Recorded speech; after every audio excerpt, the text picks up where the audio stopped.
menolong orang asing di jalan gelap, sejak itu kampungku selalu aman. Cerita mistis. Namaku Rohman. Aku hanyalah warga biasa di kampung kecil yang mungkin tidak akan pernah kamu temukan di peta. Kampung kami terletak di antara sawah, sungai kecil, dan jalan lama yang sudah lama ditinggalkan sejak jalan raya baru dibangun. Jalan itu kami sebut Jalan Wates. Siang hari tampak biasa, tapi malam tak seorang pun ingin melewatinya sendirian. Bukan karena gelapnya saja, tapi karena terlalu banyak kejadian yang tidak bisa dijelaskan. Dan semua itu berubah sejak aku menolong seorang asing di jalan itu. Jalan gelap yang dihindari. Sejak kecil kami sudah diperingatkan orang tua. Kalau malam, jangan lewat Jalan Wates. Kalau terpaksa lewat, jangan menoleh ke belakang. Kalau ada yang minta tolong, jawab seperlunya. Tak ada yang menjelaskan alasannya secara rinci. Yang kami tahu, di jalan itu sering terjadi kecelakaan. Motor jatuh sendiri, orang tersesat padahal jalannya lurus. Kadang ada yang mengaku melihat sosok berdiri di tengah jalan, tapi menghilang saat didekati. Aku sendiri bukan orang penakut. Aku sering lembur di kota, pulang larut malam. Jalan Wates adalah jalan tercepat menuju rumahku. Sampai suatu malam, aku belajar kenapa peringatan itu ada. Malam pertemuan. Malam itu hampir pukul 11. Hujan baru saja reda. Jalan basah, udara dingin. Lampu motor menyinari aspal hitam yang mengkilap. Sepanjang jalan tidak ada satupun rumah. Hanya pohon randu tua di sisi kanan kiri. Saat aku hampir sampai tikungan tajam, aku melihat seseorang berdiri di pinggir jalan. Seorang lelaki. Pakaiannya rapi, tapi basah. Ia menunduk seolah kelelahan. Aku memperlambat motor. Dalam hati aku ragu. Semua peringatan terlintas bersamaan. Tapi aku melihat kakinya gemetar. Aku berhenti. "Mas, kenapa?" tanyaku. Ia menoleh. Wajahnya pucat tapi matanya tenang. Terlalu tenang untuk orang yang terjebak malam-malam di jalan gelap. "Saya tersesat," katanya pelan. "Boleh saya numpang sampai kampung?" Aku menelan ludah. "Kampung mana?" "Kampungmu," jawabnya singkat. Jantungku berdetak keras. Tapi entah kenapa, aku tidak merasa takut. Justru iba. "Naiklah," kataku akhirnya. Ia naik ke jok belakang. Tubuhnya dingin sekali, seperti baru keluar dari sungai. Perjalanan yang aneh. Sepanjang jalan, ia diam.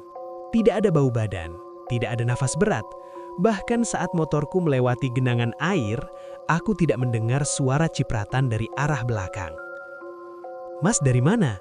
tanyaku. Ia tidak menjawab. Saat hampir sampai kampung, tiba-tiba ia berkata, "Kamu orang baik." Aku tersenyum kecil. Biasa saja. Orang baik itu jarang, apalagi di jalan seperti ini. Aku ingin bertanya lebih banyak, tapi saat aku menoleh sedikit ke kaca spion, bayangannya tidak terlihat. Aku mengerai mendadak. Saat aku menoleh ke belakang, jok motor kosong. Aku hampir jatuh. Tidak ada suara lompat, tidak ada langkah pergi. Jalan di belakangku lurus dan kosong. Hanya angin dingin yang menyapu tengkukku. Perubahan di kampung. Malam itu aku tidak cerita ke siapapun. Kupikir aku lelah, halusinasi. Tapi keesokan harinya, sesuatu mulai berubah. Anak-anak bermain sampai sore tanpa sakit. Motor warga tidak pernah mogok di Jalan Wates. Hujan besar lewat kampung kami, tapi air sungai tidak meluap. Dan yang paling aneh, tidak ada lagi kecelakaan di jalan itu. Warga mulai sadar. "Sekarang adem ya," kata Pak RT. "Sudah lama nggak ada kejadian." Beberapa orang tua mulai sering duduk di pos ronda, lebih lama dari biasanya, seolah merasa aman. Petunjuk dari sesuatu yang tak terlihat. Seminggu setelah kejadian itu, aku bermimpi. Aku berdiri di Jalan Wates. Hujan turun pelan. Lelaki itu berdiri di depanku. "Kamu berhenti," katanya. "Siapa kamu?" tanyaku. Ia menunyum tipis. "Penjaga." "Penjaga apa?" "Batas." Aku terbangun dengan keringat dingin. Pagi harinya seorang sesepuh kampung, Mbah Samin, datang ke rumahku. "Kamu lewat jalan Wates malam itu?" tanyanya tanpa basa-basi. Aku terdiam. "Kamu menolong seseorang?" Aku mengangguk. Mbah Samin menarik nafas panjang. "Berarti benar." "Benar apa, Mbah?" "Penjaga lama sudah menerima pengganti." Aku merinding. Rahasia Jalan Wates. Menurut Mbah Samin, Jalan Wates adalah jalan batas. Batas antara wilayah manusia dan sesuatu yang lain. Dulu, ada sosok yang menjaga agar hal-hal buruk tidak masuk ke kampung. Tapi penjaga itu tidak selamanya tinggal. Ia hanya bertahan selama masih ada manusia yang mau berbuat baik tanpa pamrih. "Dia menguji," kata Mbah Samin. "Bukan keberanian, tapi hati." Aku menelan ludah.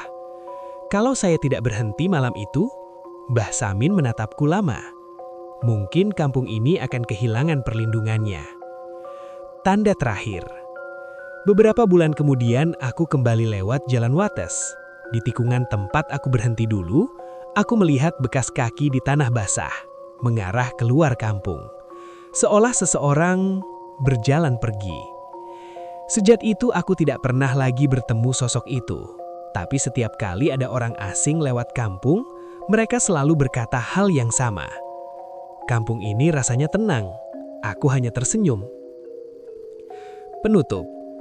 Sekarang aku percaya, tidak semua kebaikan langsung dibalas. Sebagian bekerja diam-diam. Satu keputusan kecil di jalan gelap bisa menjadi penjaga bagi banyak orang. Dan sejak malam aku menolong orang asing itu, kampungku tidak lagi merasa sendirian.